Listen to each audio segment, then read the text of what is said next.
The electric guitar dates back to the 1920s. The original idea was to amplify the sound of an acoustic guitar. By the 1950s, the instrument underwent a radical change, its body evolving from the traditional hollow shape to a thin, solid block of wood. So, let's rock and roll! Guitar bodies are usually made of mahogany, poplar or maple. Lightweight woods that are flexible enough to produce the right balance of treble, mid-range and bass vibrations. First, a plank of wood is sawn into specific widths. The pieces are planed to a specific thickness, usually in the range of 5 to 10 centimeters. They're given an identification number.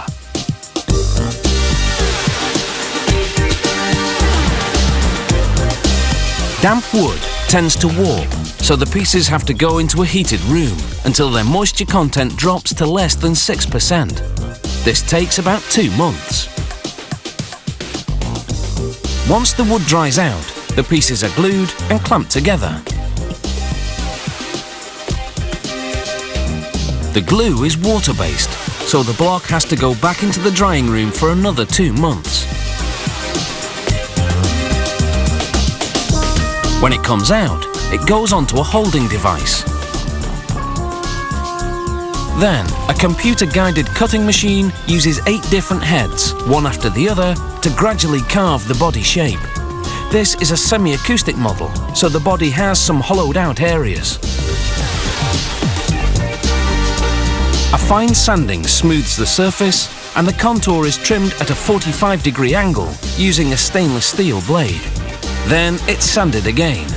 By this point, round metal fixtures, which will hold the bolts that attach the body and neck, have been inserted. To construct the neck, mahogany or hard rock maple are sliced in 2, using a diamond edge saw for a perfect cut.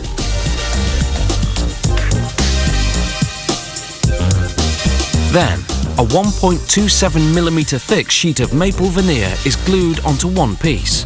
This will be the front surface of the neck. Now the piece is turned over and glued on the other one. Flipping inverts the wood grain. This strengthens the neck, enabling it to withstand the tension of the guitar strings. The maple veneer hides and reinforces the joint.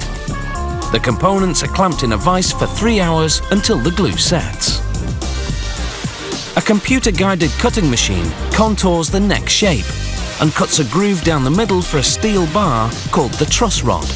When the neck bows from tension created by heavy gauge strings, it can be straightened by adjusting the protruding end of the truss rod. Next, the fingerboard. It's made of maple, ebony or rosewood. After the fingerboard is glued over the truss rod, the neck is placed into a vacuum press. The press sucks out all the air, compressing the components into one solid unit. Once the glue dries, the neck goes onto a computer-guided carving machine. Its 12 different cutting heads finalize the shape. Next, a 22-blade saw simultaneously cuts very precise slots for 22 fret wires, the metal lines on the fingerboard.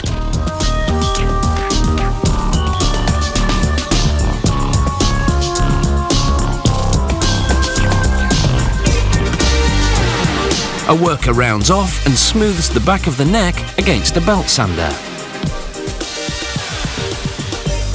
Then installs the fret wires. The wires are made of nickel and lead. They have teeth on the bottom that grab the wood.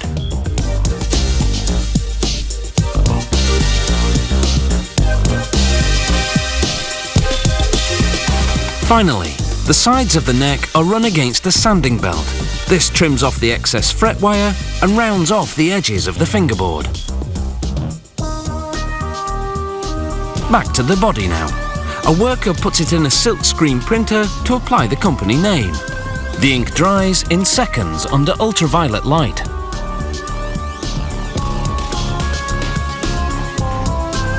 After a sealant is applied to block the wood's pores, up to 22 coats of wood stain and lacquer are sprayed on. This protects the wood and gives it a sexy gloss finish. I don't ever slow up. up, no I don't take shit. I got no love for the fakeness. If you wanna play tough and wanna hate this, I'll always show up and make a statement. I don't ever slow up, no I don't take shit. I got no love for the fakeness. If you wanna play tough and wanna hate this, I'll always show up.